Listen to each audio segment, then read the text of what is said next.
ও ভাই কেমন বীর উম্মত হইলাম, একটু খেয়াল করে দেখো কেমন নবীর উম্মত হইলাম। নবীজি দুনিয়াতে আগমন করার সাথে সাথে আল্লাহ রাব্বুল আলামিন বলেন, হাবিব আমার যখনই আপনাকে দুনিয়াতে পাঠাইলাম, দুনিয়ার সকল অন্ধকার পাপাচার আপনার আগমনে দূর করে দিলাম। ও শুধুমাত্র আপনি আপনার উম্মতদেরকে দাওয়াত দিবেন, আপনি আপনার উম্মতদেরকে আমি আল্লাহর কথা বলবেন, আপনাকে বাশীরা নাযীরা সুসংবাদদাতা বই প্রদর্শনকারী হিসাবে পাঠাইলাম। মুহতারাম হাজিরিন, আল্লাহ রাব্বুল আলামিন আমার আপনার নবীকে যখন দুনিয়াতে পাঠাইলেন, নবীজির জন্ম যখন হয়ে গেল, নবীজি যখন শুভ আগমন করলেন, ছোট থেকে প্রাপ্তবয়স্ক পর্যন্ত, এমনকি নবুয়ত প্রাপ্ত হওয়ার আগ পর্যন্ত সকল মক্কার কাফের বেদিনরাও আমার আপনার নবীরে মুহাব্বত করত, ভালোবাসত, এমনকি বিশ্বাস করে কাফেরদের সকল সম্পদ নবীর হাতে আমানত রাখত। সুবহানাল্লাহ। মুহতারাম হাজিরিন, আল্লাহর নবী সাল্লাল্লাহু আলাইহি ওয়াসাল্লামের চরিত্র আদর্শ এমন সুন্দর ছিল, ছোট থেকে বড় পর্যন্ত, নবুয়ত প্রাপ্ত হওয়ার আগ পর্যন্ত সকল কাফের বেঈমানগুলি আমার আপনার নবীর মুহাব্বত করত, কোনো প্রকার কষ্ট দিত না, কোনো প্রকার জ্বালা নির্যাতন দিত না, কোনো প্রকার জুলুম নির্যাতন করত না। যেই মুহূর্তে আল্লাহ রাব্বুল আলামিন নবীকে ডাক দিয়া বলেন, নবী হাবিব আমার, ও নবী, এই মুহূর্তে আপনি প্রকাশ্যে দাওয়াত দিতে শুরু করেন, আপনার আপনজনদের কাছে দাওয়াত প্রদান করুন। আল্লাহর নবী মুহাম্মদুর রাসূলুল্লাহ সাল্লাল্লাহু আলাইহি ওয়াসাল্লাম যেই মুহূর্তে পাহাড়ের চূড়ায় উঠলেন, পাহাড়ের চূড়ায় উইটা তার সম্প্রদায়ের লোকদেরকে ডাক দেয়া বলে, হে আমার সম্প্রদায়ের লোকেরা, হে আমার বংশের লোকেরা, শুনো, এই মুহূর্তে আমি মুহাম্মদ তোমাদের চাইতে উঁচু পাহাড়ে দাঁড়াইলাম। এই মুহূর্তে আমি যদি বলি ওই পাহাড়ের আড়াল থেকে একদল শত্রু বাহিনী তোমাদের উপরে আক্রমণ করবে, তোমরা কি আমার কথা বিশ্বাস করবে? আমি মুহাম্মদের কথা কি তোমরা মানবা, বিশ্বাস করবা? এমন সময় সকল সম্প্রদায়ের লোকেরা এক বাক্যে ডাক দেয়া বলে, মুহাম্মদ জন্মের পর থেকে কোনদিন তোমার জবান দিয়া মিথ্যার কথা আমি শুনি নাই, মিথ্যা কথা আমরা কোনোদিন শুনি নাই, এই জন্যে তোমাকে আল আমিন উপাধি দিয়েছিলাম। মুহাম্মদ তুমি যদি পাহাড়ের চূড়ায় ওইটা এই কথা বলো, একদল শত্রু বাহিনী আমাদের উপরে আক্রমণ করবে, অবশ্যই এই কথাটা বিশ্বাস করব, কারণ সূর্যের আলো যেমন সত্য, তোমার প্রতিটা কথাও তেরকম সত্য, এতে কোনো সন্দেহ না।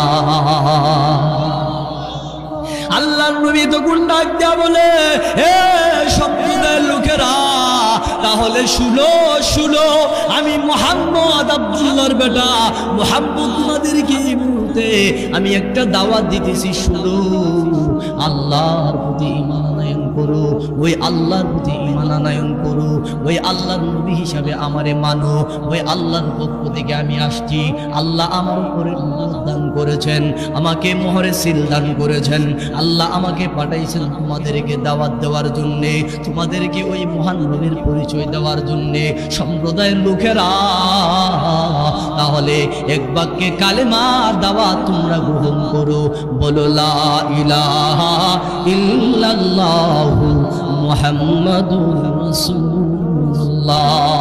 ও ভাই আমার, আপনার নবী যখন এই কথাটা বললেন, সাথে সাথে ওই মজমা থেকে একজন দাঁড়ায়া, যিনি দাঁড়াইলেন কুখ্যাতুল কাফের আবু লাহাব, মায়া নবীকে কটাক্ষ করে বলে, রে মুহাম্মদ, এই জন্যে কি তুমি আমাদেরকে ডাকলা, জোর করলা, আমাদের কাজ করবো রাইকা তোমার ডাকে সাড়া দিলাম, তুমি কি এই মিথ্যা দাওয়াত দেওয়ার জন্য, নাউজুবিল্লাহ ধরে বলেন, তুমি কি এই কথা বলার জন্য আপনারা ডাকছো? এই মুহাম্মদ তুমি কি এই জন্য আমাদেরকে জোর করেছো? এই বলে আল্লাহর নবীকে কটাক্ষ করে, লক্ষ্য করে পাথর নিয়ে নবীকে ঢিল মারার জন্য প্রস্তুত হইলেন, আর বললেন, ও মুহাম্মদ তুমি ধ্বংস হয়ে যাও, নাউজুবিল্লাহ বলেন। আচ্ছা বলেন তো দেখি, আমার আপনার নবী কি কোন কাফেরের মধ্যে কি ধ্বংস হয়ে যাবে? না না না, আল্লাহ বলেন নবী আমার দুনিয়াতে আপনাকে সকল নবীদের চাইতে শ্রেষ্ঠ, সকল নবীদের চাইতে শ্রেষ্ঠ, দামি, মর্যাদাশীল, সবার চেয়ে উপরে আমি আল্লাহ আপনাকে মর্যাদা দিয়া দুনিয়াতে পাঠাইলাম।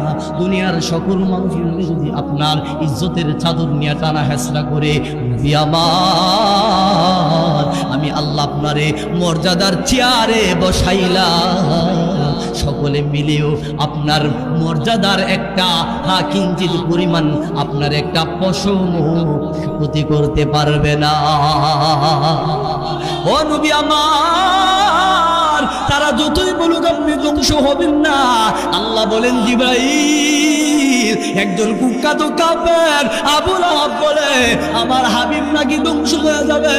না না না, সূরা লাহাবে প্রথম আয়াতটা নিয়ে তুমি যাও, সূরা লাহাবটা নিয়ে তুমি যাও, আমার বন্ধুরে সান্ত্বনা দাও, আর আবু লাহাবের দাঁত ভাঙ্গা জবাব দাও। তাকে গিয়ে বলো তাব্বাত ইয়াদা আবি লাহাবিন ওয়া তাব। আল্লাহু আকবার বলেন। আল্লাহ রাব্বুল আলামিন বলেন, হে আবু লাহাব, না না, আমার বন্ধু ধ্বংস হবে না, বরং তোমার দুই হাত ধ্বংস হোক, তোমার দুই হাত ধ্বংস হোক প্রতাপ, এবং তুমি ধ্বংস হয়ে গেছো। কারণ আবু লাহাবের ধ্বংস অনিবার্য, আগে আল্লাহ জানতেন কি জানতেন না, এই জন্যে ওয়াতাব শব্দ ব্যবহার করে বলেছেন তুমি ধ্বংস হইবা কি, তুমি ধ্বংস হয়ে গেছো। না সুবহানাল্লাহ জোরে বলেন। আল্লাহ রাব্বুল আলামিন বলেন, ও আবু লাহাব তুমি ধ্বংসশীল, তুমি ধ্বংস হয়ে গেছো, কারণ তোমার জবানের কথাতে আমার বন্ধু ধ্বংস হবে না। না না, আল্লাহ বলেন তাব্বাত ইয়াদা আবি লাহাবিন ওয়া তাব, ও আবু লাহাব তুমি ধ্বংস হোক, তোমার দুই হাত ধ্বংস হোক, তুমি ধ্বংস হয়ে গেছো। আল্লাহ বলেন সায়াসলা মা আগনা আনহু মালুহু ওয়া মা কাসাব, ও আবু লাহাব শুনো শুনো, তুমি ধ্বংস হয়েছ, কিন্তু তোমার কামাইকৃত যত সম্পদ আছে, মা আগনা আনহু মালুহু ওয়া মা কাসাব, তুমি ধ্বংস, এবং তোমার যত সম্পদ আছে, সন্তানাদি আছে, কোনোটাই তোমার কাজে আসবে না। আচ্ছা বলেন তো দেখি, আবু লাহাবের যত সম্পদ সন্তানাদি ছিল, কোনোটা কি কাজে আসছে?